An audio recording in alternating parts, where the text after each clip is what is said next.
তিন নাম্বার বিষয়, আমরা যাকে ভোট দিব দেখব আমানতদার আছে কিনা,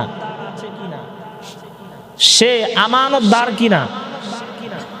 আল্লাহর রাসূল বলেন, লা ঈমান লিমান লা আমানাত লাহু, যার মধ্যে আমানত নাই মনে করবা তার মধ্যে প্রকৃত ঈমান নাই।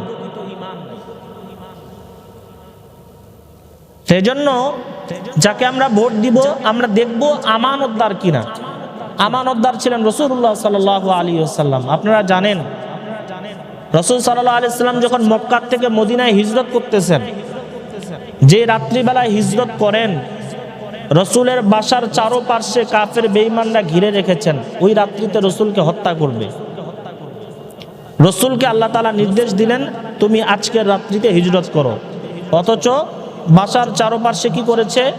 কাফের বেঈমানরা ঘিরে রেখেছে, হত্যা করবে আজকের রাত্রিতে।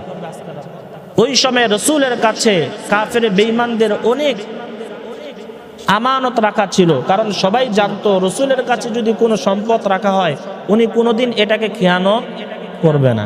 এজন্য সবারই আস্থার জায়গা ছিল বিশ্বনবী। রসুলের কাছে সবাই নিজের টাকা পয়সা সম্পদ এসে রেখে দিতেন আমানত।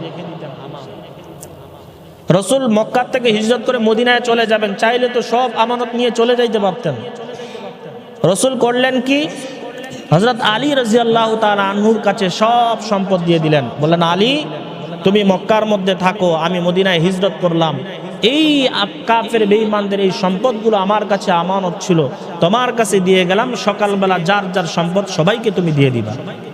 যেই কাফের বেঈমানগুলো রসুলকে মারার জন্য ঘিরে রেখেছেন, রসুল তাদের সম্পদ তাদের আমানতগুলো ফিরিয়ে দেওয়ার জন্য আলীর কাছে দিয়ে দিলেন। এর চাইতে আমানতদারির আর দৃষ্টান্ত কোনো কিছু হতে পারে?